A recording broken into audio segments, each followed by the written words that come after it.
程毅和张凌赫撞脸，被绑在一起的两人其实是两种演员。你有没有发现一件事？当我们说两个演员撞脸的时候，我们其实根本没在聊他们的戏，我们只是在聊那张脸。你注意一下自己的反应就知道了，你不会说他俩演得像，你说的是他俩长得像。这两句话差着10万8千里，这就有意思了。程毅和张凌赫这两个名字最近老被放一块儿，理由呢？翻来覆去就那么几句，古相像古装风格像张凌赫一出来，让人想到程毅。听多了你甚至会当真，觉得好像是有点像。但我今天不想跟你比谁更帅，也不想站队，那没营养。聊完了，大家该吵还是吵。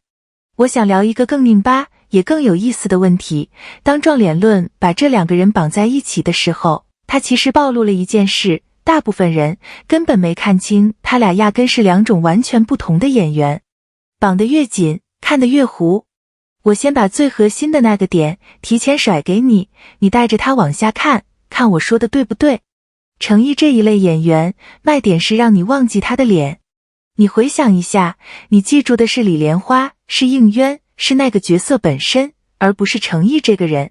你甚至会有点尴尬的发现，程毅本人平时长啥样，笑起来什么样，你还真不一定描述得出来。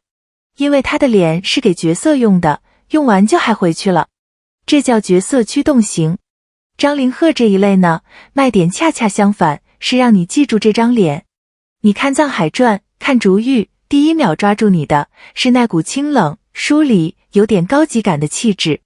角色是什么样，反而是这张脸带着你去认的，脸在前，角色在后。这叫气质驱动型。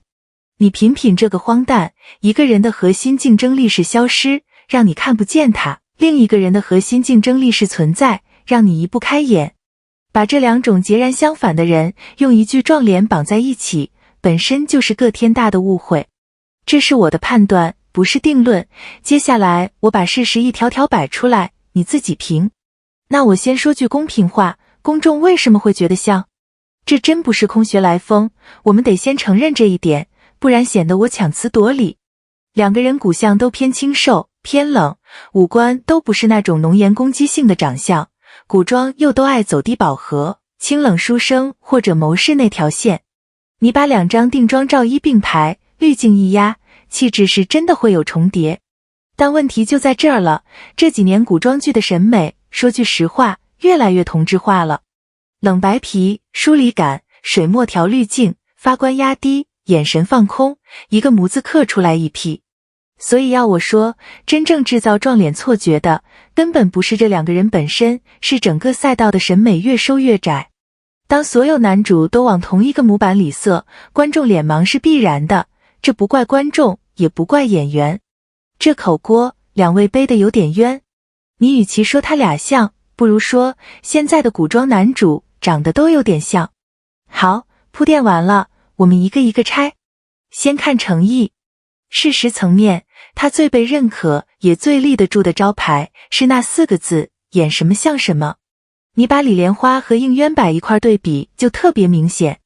李莲花那种病弱、沧桑，把所有锋芒都收进去的克制感，走路都带着一股没力气的松垮。应渊呢，是神仙的那种清冷、疏离、居高临下的贵气，两个人站在那儿的重心、眼神、气口，完全是两个人。这种差异化在主流评价里是比较有共识的，不是他粉丝自己吹。而且你得知道，他不是一出道就被捧的，琉璃之前，他被质疑演技质疑了好些年，路走得相当坎坷，是靠一部一部剧慢慢把口碑抠回来的。这份熬出来的东西不太容易被撼动。但公平话得两头说，他的短板也恰恰藏在这份文里。他的戏路太集中了，仙侠、古装、情感向几乎是他的舒适区。现代都市题材完全脱离古装框架的角色，他验证的还很不够。所以他的稳，某种程度上是稳在自己最擅长的那块地里，还没被真正拉出来考过。这是他接下来绕不开的一道坎。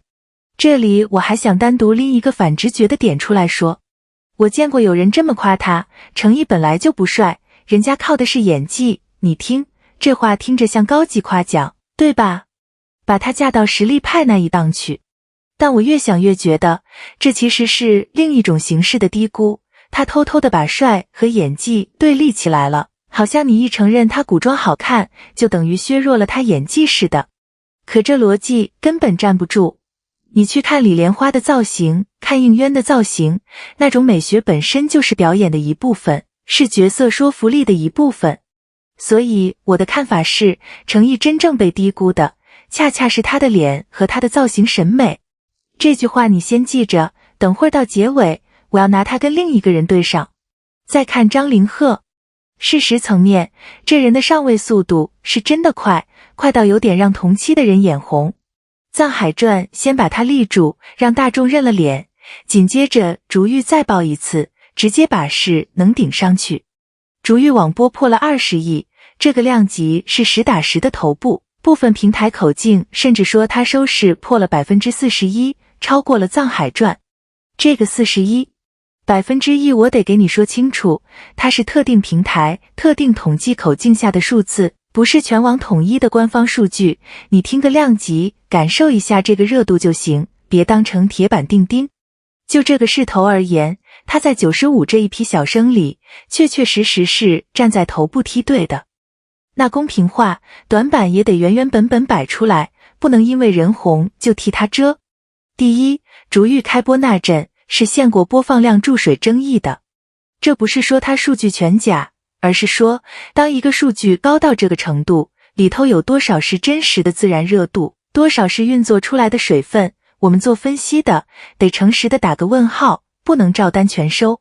第二，有个特别有意思的细节，逐玉的演技排名里排在前2位的是老戏骨。你琢磨琢磨这意味着什么？它侧面说明观众追这部剧的时候，男主角的演技还不是这部剧最能打的那张牌。第三，到现在为止，他还缺一个真正的代表作，一个能让他脱离本人气质，纯靠演技把角色立住的角色。现在的角色多少还是贴着他这张脸和这股气质来写的。那这里也有一个反直觉的点，而且他跟程毅那个点正好对称。你听，有一种说法是张凌赫太帅了，所以演技被忽略了。这个困境呢，我承认它是真实存在的，一张过于抢眼的脸确实会让观众下意识先看脸后看戏，注意力被分走了。这不冤，但我也得赶紧踩一脚刹车，被脸耽误这句话不能反过来被偷换成其实他演技已经很神了，只是你们没发现。这是两码事，得掰开。前者说的是注意力分配问题，后者说的是演技水平问题，混为一谈就是捧杀。客观讲，他现在的演技是够用的，有氛围的，也在肉眼可见地进步，但还没到需要粉丝集体喊冤替他平反的地步。咱做分析的原则就一条，两边都不神话，谁也别捧上天。聊到这儿，顺手教你一个能带走的小方法，这个方法你以后看任何演员都能用，不限于今天这2位。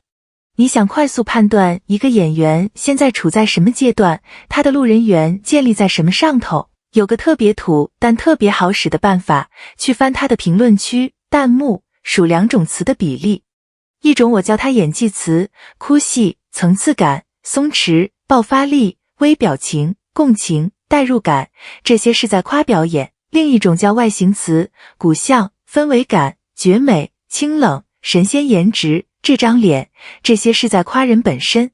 你把这个尺子往今天这2人身上一亮，结果就很清楚了。程毅的评论区演技词是明显压过外形词的，张凌赫的评论区外形词现在还是主力军。